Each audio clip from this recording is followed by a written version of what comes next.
কর্মীদেরকে আমি অনুরোধ করছি উপস্থিত জনতা হয়েছে যেন মাঠের পূর্ব পাশে যায়। বাংলাদেশ জামাত ইসলামের সমর্থনে যারা এসেছেন, মাঠের পূর্ব পাশে যাওয়ার জন্য বাংলাদেশ জামাত ইসলামের সমর্থনে যারা এসেছেন তাদের কাছে অনুরোধ করছি, আমি আপনাদের প্রার্থী নুরুজ্জামান বাদল বলছি, আপনারা এখন একটাও স্লোগান দিবেন না।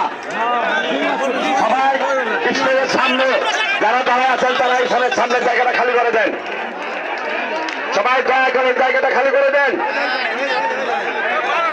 সবাই দয়া করে আমার ভাইয়েরা যারা আছে একেবারে খালি করে দেন।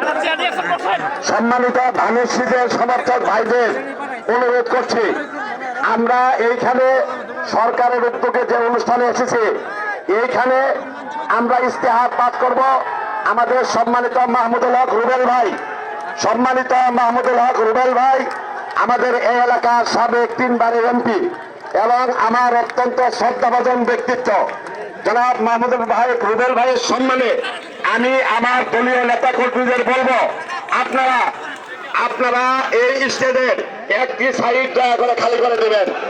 আমাদের ধানেশ্বরের যে সমস্ত সমর্থক ভাইয়েরা রয়েছেন তারা আপনারা এক সাইডে বসবেন। আমরা একটা সৌহার্দ্যপূর্ণ আচরণের মধ্যে দিয়ে এই অনুষ্ঠানকে সুন্দর করতে চাই।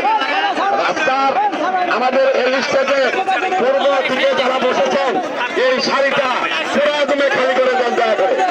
একটু কষ্ট হবে আপনাদের একটু কষ্ট হবে, কষ্ট হলেও একটু দাঁড়িয়ে পিছনের দিকে অনেক জায়গা আছে, আপনারা দাঁড়িয়ে থাকবেন সুশৃঙ্খলভাবে এই সরকারি অনুষ্ঠানটাকে আমরা সমাধান করবো ইনশাল্লাহ। শেষ করব। সম্মানিত ধানুশ্রীদের সমর্থক ভাইরা বলছেন বলছি আমি আমার মাইক দিয়ে ফলো করো বইদিকে দাও।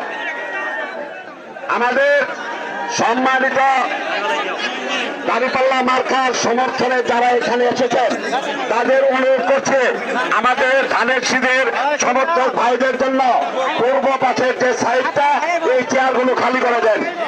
আপনারা যারা ইয়ং ভোটারগুলো রয়েছেন, ছাত্র সুরত যারা, তারা চেয়ার ছেড়ে দিয়ে মুরব্বী যারা আছে তাদেরকে বসতে দেন। আপনারা এই স্টেজের কাছে পশ্চিম পাশে যারা রয়েছেন এইখানে ভিড় করবেন না, স্টেজের এইখানে অনুষ্ঠানের সৌন্দর্য নষ্ট হবে। দয়া করে আপনারা একটু পিছনের দিকে যান, সবাই পিছনের দিকে যান, এইখানে থাকার কোনো কারণ নাই, এই পাশে থাকার কোনো কারণ নাই, সবাই দয়া করে পিছনে যান।